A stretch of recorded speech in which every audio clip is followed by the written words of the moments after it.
매일매일 쏟아져 나오는 뉴스들, 바쁘게 살다 보면 놓치는 경우가 많죠. 한 주간의 이슈를 깔끔하게 정리해드리는 주간 뉴스 한판, 지금 시작합니다.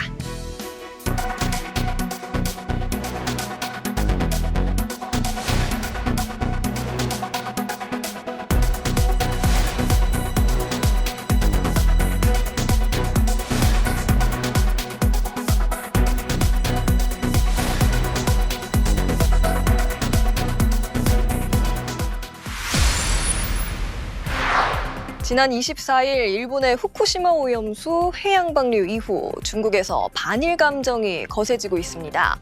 일본인 학교에 돌이 날아드는가 하면 일본 상품을 보이콧하자는 기류도 확산하고 있는데요. 중국 소재 일본 대사관과 영사관은 자국민에게 주의를 당부했습니다. 중국 베이징의 한 일식 레스토랑.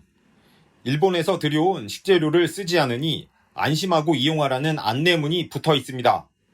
중국 정부가 일본산 수산물 수입을 전면 중단했지만 고객들의 불안감이 가라앉지 않자 선제 대응에 나선 겁니다. 吃，我现在都不吃了。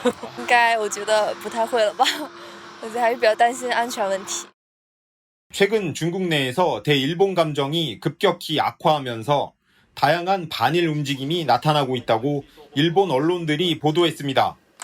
지난 24일 중국 산둥성 소재 일본인 학교에 돌을 던진 중국인이 공안 당국에 구속된 것이 대표적입니다.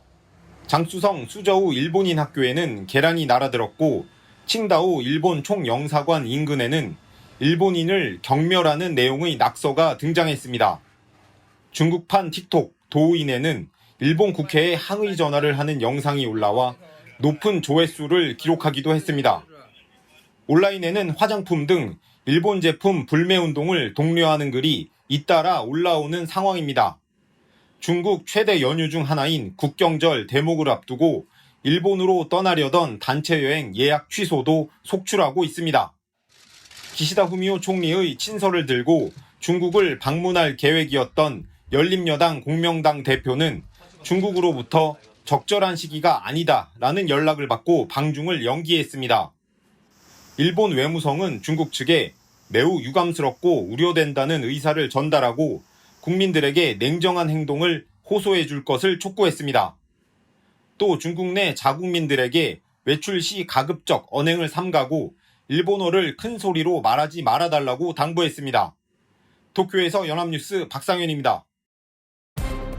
이처럼 야마구치 공명당 대표의 중국행이 미뤄지면서 다음 주 인도네시아에서 열리는 아세안 관련 정상회의에 맞춰 추진돼 온 기시다 후미오 일본 총리와 리창 중국 총리의 회담이 무산될 가능성이 커졌습니다. 오염수 방류에 대한 중국의 강한 반발로 중일 간 갈등의 골이 더욱 깊어지는 모습입니다.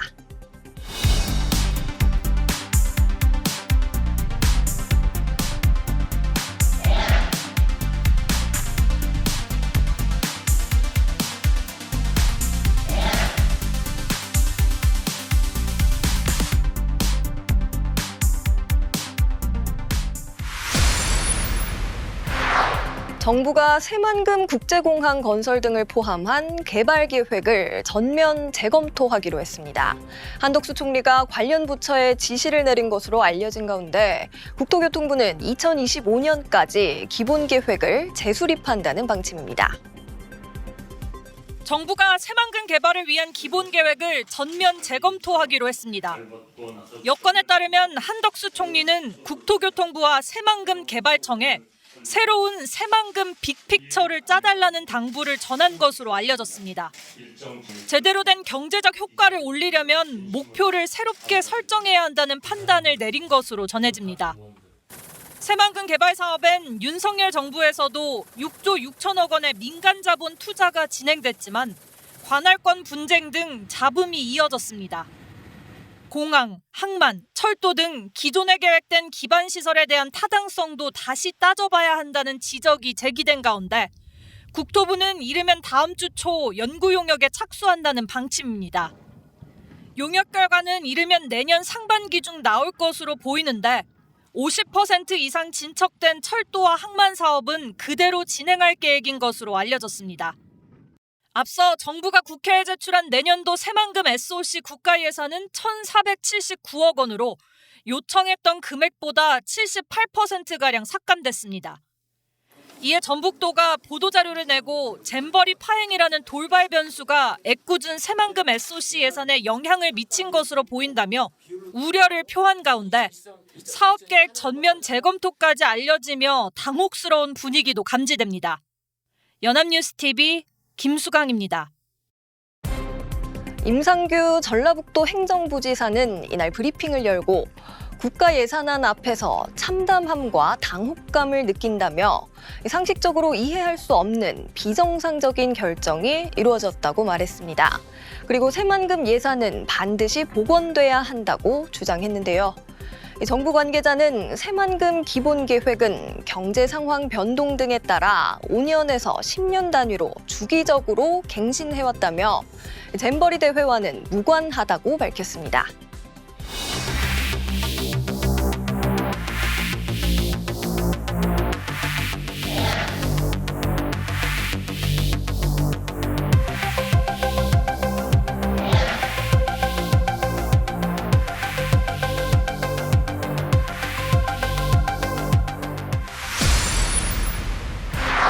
(30일) 수요일 여야가 상임위 곳곳에서 충돌했습니다. 홍범도 장군 흉상 이전 문제로 확산된 이념 논쟁과 최상병 사망 사건 수사 외압 의혹이 도마에 올랐습니다. 석 달 만에 열린 국회 운영위원회. 더불어민주당은 회의 시작부터 최상병 사망 사건 외압 의혹과 관련해 대통령실을 집중 추궁했습니다. VIP가 경로하면서 장관과 통화한 후 이렇게 됐다. 국기문란 사건이 아닌가 싶습니다. 아니, 대통령께서도 그런 디테일을 파악하시고 한가하신 분도 아니라고 생각합니다. 윤석열 대통령이 사건에 관여한 것이 아니냐는 야당 의혹 제기에 안보실은 거듭 부인했습니다. 사건과 관련해 윤 대통령에게 별도 보고를 한 바 없고 안보실이 한 일은 오히려 대통령 위로 편지를 만들고 서훈을 신청한 일이었다고 강조했습니다. 박정훈 전 수사단장에 대한 구속영장 청구 역시 사전에 알지 못했다며 현재 여러 가지 제기된 의혹과 관련해선 대통령실이 아닌 국방부가 해명에 나서는 게 맞다고도 했습니다. 최근 정치권 이념 논쟁의 중심에선 홍범도 장군 흉상 이전과 관련한 충돌도 이어졌습니다. 남로당 가입한 그런 박정희 전 대통령 친필 회유 이거 어떻게 생각하십니까? 지금 경제 발전을 다 이루어내는데 가장 큰 공이 있으니까 이걸 종합적으로 판단하는 게 맞지 않겠습니까? 육사 생도의 사표가 될 수 있느냐가 기준입니다. 예결위에선 홍범도 장군 흉상 이전과 함께 정율성 역사공원 조성 사업도 도마 위에 올랐습니다. 지방자치 사무에 해당하는 공원 조성 사업에 대해 보훈부가 무슨 근거로 법적 조치에 나서느냐는 야당 의원 지적에 박민식 보훈부 장관은 법 중에서 가장 중요한 헌법 1조에 위반되는 것이라고 맞받으며 한동안 설전이 오갔습니다. 여야는 이종섭 국방부 장관이 폴란드 출장을 이유로 회의에 불참한 것을 두고도 신경전을 벌였습니다. 연합뉴스TV 임혜준입니다.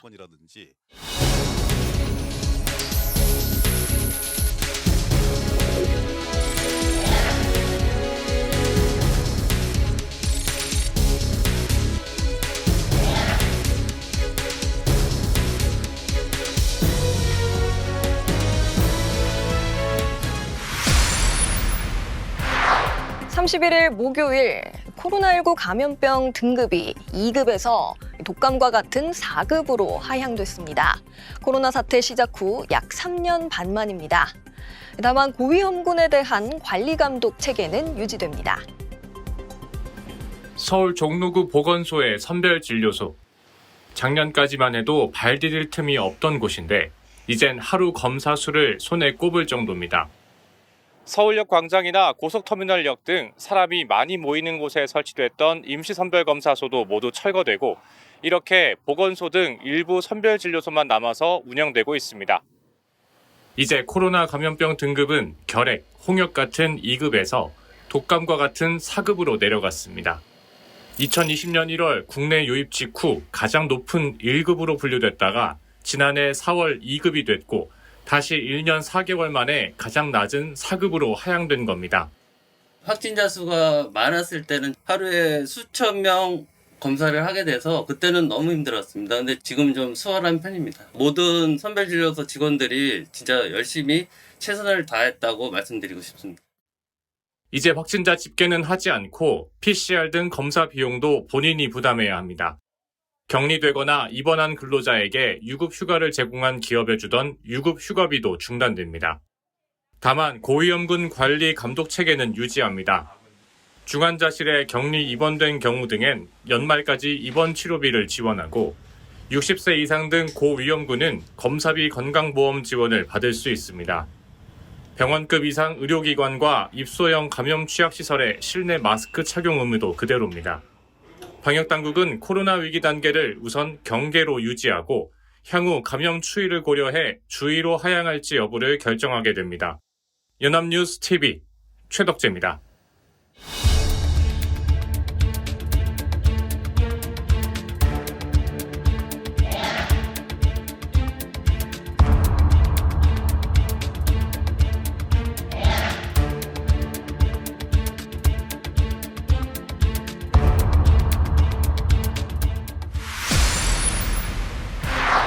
(9월 1일) 1923년 일본 간토 대지진이 발생한 지 100년이 되는 날입니다. 당시 조선인이 우물에 독을 풀었다, 불을 질렀다는 식의 유언비어가 퍼지면서 수많은 우리 동포가 일본인 자경단이나 경찰, 군인 등에 학살당했는데요. 일본 정부 차원의 진상규명이나 사과는 아직까지 이루어지지 않고 있습니다. 소리꾼 장사익이 부르는 아리랑과 봄날은 간다가 울려 퍼지자 참석자들이 차례로 헌화합니다. 올해 100주년을 맞아 간토 대지진 한국인 희생자 추념식은 그 규모가 한층 격상됐고 예년보다 많은 한일 정계 인사들이 참석했습니다. 가장 눈에 띄는 인물은 하토야마 유키오 전 총리. 당시 조선인 학살에 대한 일본 정부의 조사가 미흡하다며 잘못에 사죄해야 한다고 목소리를 높였습니다. 한일의원연맹 소속인 우리 국회의원 3명도 추념식에 초청받아 자리를 함께했습니다. 그러나 공식적으로 책임 인정을 거부하고 있는 일본 정부 측 관계자들은 이번에도 모습을 보이지 않았습니다. 추도비가 있는 요코하미초 공원에서도 위령제가 진행됐습니다. 제1한국인 무용가 김순자 씨는 진우물을 통해 수백 명의 시민들은 묵념을 하며 조선인 희생자들의 넋을 위로했습니다. 그러나 고이케 유리코 도쿄도지사는 주최 측의 요청에도 불구하고 추도문을 보내지 않았습니다. 朝鮮人虐殺は歴史家が紐解くまでもない歴史的な事実です。そのことはこれまでの調査や研究に基づき否定しようがありません。東京都知事、そして日本政府には過去を直視し、犠牲者に真摯に向き合い、その責任を果たすことを問い続けます。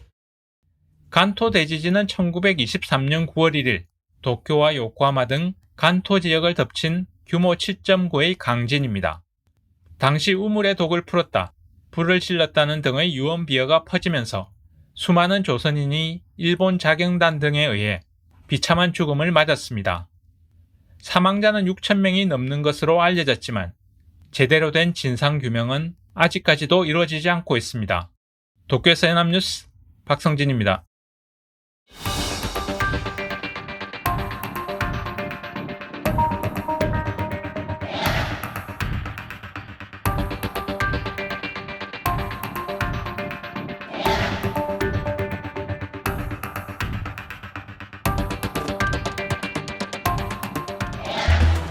저희는 다음 주 토요일에도 깔끔한 정리로 찾아오겠습니다.